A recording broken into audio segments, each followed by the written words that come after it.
Hello guys, finally आप लोग की रिक्वेस्ट के ऊपर बोल सकते हैं या तो फिर डिमांड के ऊपर हम एलएलएम मुंबई यूनिवर्सिटी का जो एग्ज़ाम होने वाला है 2020 का, उस पे ये कुछ एमसीक्यू है। और ये है लैंडमार्क जजमेंट का, जो भी कॉन्स्टिट्यूशन के बेस पे है, क्योंकि कॉन्स्टिट्यूशन से लैंडमार्क जजमेंट बहुत आते हैं एमसीक्यू इंट्रेंस एग्ज़ाम में, वो भी मुंबई यूनिवर्सिटी का इंट्रेंस एग्ज़ाम है। सो ये मेरा पहला लैंडमार्क जजमेंट है जो प्रिम्बल से है, Golaknath versus state of Punjab. बहुत ही फेमस लैंडमार्क जजमेंट है। आर्टिकल 32 फंडामेंटल राइट्स के ऊपर है।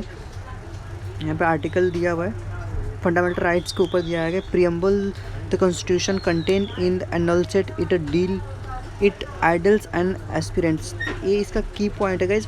एक और मैं आप लोगों के बीच में एक पॉइंट डालूंगा, आप लोग कीवर्ड के बेस पे भी आप जजमेंट याद कर सकते हैं। जो भी इंपॉर्टेंट जजमेंट है वो कीवर्ड एक रहता है ना, जैसे preamble to the constitute the content in the nutshell it ideal of aspirant, और या फिर फंडामेंटल्स राइट ऑफ आर्टिकल 13। ये फंडामेंटल राइट जो है Golaknath versus state of Punjab के केस में कहा गया था। और इसका एक पॉइंट और इसमें है कि इन दिस केस द 11 जजेस कॉन्स्टिट्यूट, इसमें इस केस में 11 बेंच की जज बैठी थी और 6.5 रेशियो मेजोरिटी के हिसाब से parliament can not be amend fundamental rights. इसमें कहा गया था कि पार्लियामेंट के पास राइट नहीं है जो फंडामेंटल राइट को अमेंड कर सके, फंडामेंटल राइट्स को। सो ये अपना गोलकनाथ केस है। नेक्स्ट केस की बात करें तो नेक्स्ट केस है SR Bommai versus Union of India 1994 का लैंडमार्क जजमेंट, ये भी है। तो इसमें कीवर्ड हम याद करेंगे फेडरल से। ये फेडरल वर्ड है और इसमें क्या कहा था कि इसमें 2 स्टेट और यूनियन 2 लिस्ट हैं, जिसमें इनको भी इक्वल साइट है, इनको भी इक्वल साइट। ये अपने अपने राइट्स अपना यूज़ करेंगे और एक दूसरे के बीच में मतलब पॉइंट पिन आउट नहीं करेंगे, एक दूसरे में फ़ाइट नहीं करेंगे। ये सेंट्रल लेवल पे अपना काम करेगी और यूनियन जो है और स्टेट जो है स्टेट अपने लेवल पे काम करेगी। ये SR Bommai versus Union of India के केस में कहा गया था। नेक्स्ट केस की बात करें तो the state of West Bengal versus Union of India 1962 का लैंडमार्क जज है, जिसमें सुप्रीम कोर्ट ने हेल्ड किया था कि Supreme Court describe Indian constitution as a not a truly federal, वास्तव में संघीय नहीं है। इस केस में कहा गया था कि constitution is not a truly federal. Guys, हम सिर्फ कीवर्ड बता रहे हैं केस लॉ लैंडमार्क जजमेंट के हिसाब से, बिकॉज हम पूरा केस डिटेल करने जाएंगे तो बहुत बड़ा वीडियो हो जाएगा। तो हम केस बाय जो भी एक केस है हम उसको नेक्स्ट वीडियो में कवर करेंगे। फिलहाल के लिए हम सिर्फ कीवर्ड के हिसाब से आपको केस बता रहा हूँ। नेक्स्ट केस है the state of Madras versus Champakam Dorairajan case. Champakam Dorairajan case ये 1951 का केस है, state of Madras.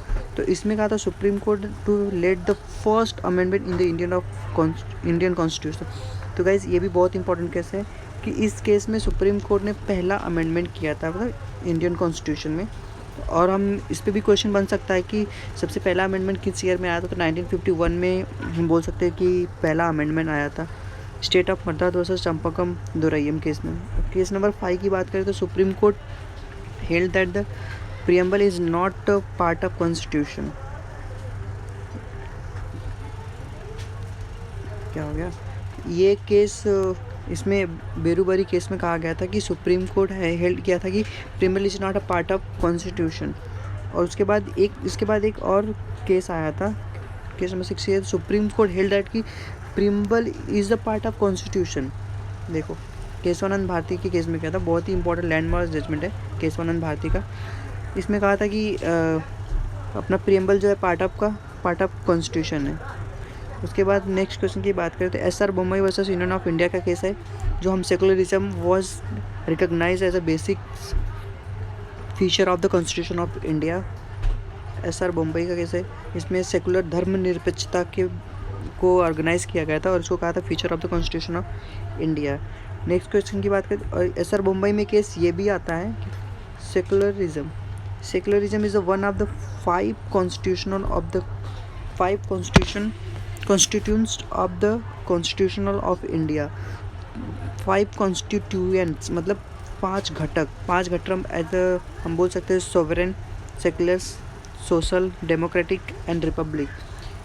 Sovereign, secular, social, democratic and republic. There are 5 constituents in our preamble.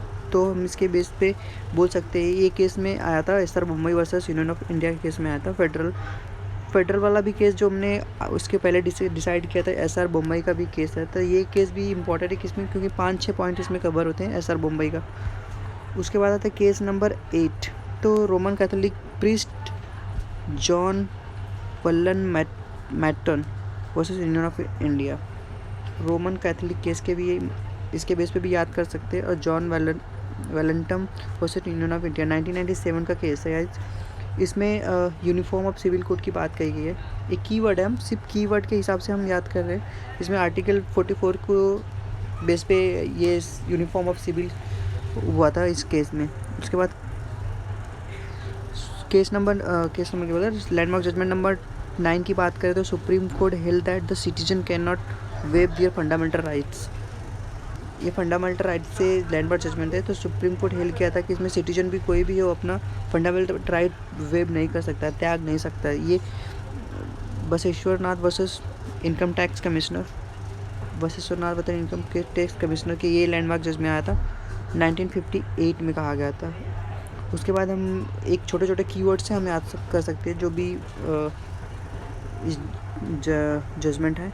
Doctrine of weber हम बसवेश्वरनाथ वर्सेस इनकम टैक्स अभी जो हमने ऊपर डिस्कस किया है इसका। डॉक्ट्रिन ऑफ इक्लिप्स का है बसीसनाथ वर्सेस स्टेट ऑफ एमपी। उसके बाद डॉक्ट्रिन ऑफ सेवरेनिटी ऑफ है state of Bombay versus FN बलसेरा का भी केस, बलसेरा BALSARE बलसेरा करके। उसके बाद है repugnancy the Kaiser i Hind private limited versus NTC। Kaiser i Hind versus private limited versus NTC case. उसके बाद हम बात करते हैं डॉक्ट्रिन ऑफ इक्लिप्स की बात की गई है। बसवेश्वरनाथ भी है यहाँ, विकाजी वर्सेस MP यहाँ पे भी इसके जजमेंट की बात की 1955 की जजमेंट है ये। उसके बाद हम बात करते हैं 11 number Indira Swami versus Union of India supreme court. ये भी 1992 का केस है, ये भी बहुत इंपॉर्टेंट केस है। इसका कीवर्ड क्या है, can not be reservation in the promotion. इसमें रिजर्वेशन की बात की गई है, promotion can not be reservation in promotion में रिजर्वेशन नहीं मिल सका, किसी का भी प्रमोशन था उसको रिजर्वेशन नहीं दिया जाएगा। इंदिरा स्वामी वर्सेस यूनियन ऑफ इंडिया के केस में कहा गया था। उसके बाद 12 नंबर केस है supreme court had issue the guideline. Supreme court ने गाइडलाइन तो ऑन द चाइल्ड लेबर जो डेली रूटीन मतलब आजकल होते जा रहे हैं उसके, और उसके पहले भी हुआ है बहुत सारे केसेस लैंडमार्क जजमेंट है। Under article 23 of the constitution of India की बात की है।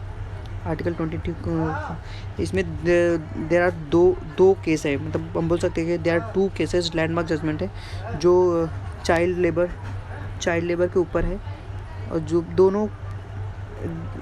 दोनों लैंडमार्क केस क्वेश्चन में एग्ज़ाम में पूछे जाते हैं। पहला केस है हमें MC Mehta versus state of Tamil Nadu 1996 का केस है, MC मेहता वर्सेस। उसके बाद Bandhua Mukti Morcha versus Union of India. नाम भी अलग है गाइस, क्या कर सकते हैं, but we have to learn it. तो ये 1984 का केस है। उसके बाद केस नंबर 13 की बात करें तो रुदलसा वर्सेस स्टेट ऑफ बिहार। रुदलसा का एक केस आया था स्टेट ऑफ बिहार, जिसमें compensation was first time awarded to the violation of fundamental. इसमें ये फर्स्ट ऐसा केस है गाइज जो फंडामेंटल वायलेट करने के बाद भी इनको कंपनसेशन मिला था। कंपनसेशन एक कीवर्ड हम याद कर सकते हैं, वायलेशन भी है फंडामेंटल वायलेट करने के बाद। क्वेश्चन नंबर 14 की बात करें तो right to education in declare as a fundamental right. तो राइट टू एजुकेशन का जो भी अमेंडमेंट फंडामेंटल हमने ऐड हुआ है राइट टू एजुकेशन का, वो उन्नी कृष्णन केस में कहा गया था। उन्नी कृष्णन केस आप लोग को दिखा नहीं, उन्नी कृष्णन 1993 में ये केस आया था। सो गाइस ये रहा अपना LLM मुंबई यूनिवर्सिटी का एंट्रेंस एग्ज़ाम के बेस पे जो सुप्रीम कोर्ट का लैंडमार्क जजमेंट है कॉन्स्टिट्यूशन के बेस पे। कॉन्स्टिट्यूशन के बेस पे जो आते हैं लैंडमार्क जजमेंट, मैंने कवर कर लिया है। ये सब आप लोग पढ़ लेना, गो थ्रू, और अगर इसको डिटेल्स में पढ़ना है तो हम आगे नेक्स्ट वीडियो में कवर करेंगे। सो गाइस, अगर आप लोग को ये वीडियो अच्छा लगा तो सब्सक्राइब जरूर करना एंड लाइक करके और कमेंट्स करके ज़रूर बताना कि ये वीडियो कैसा लगा। और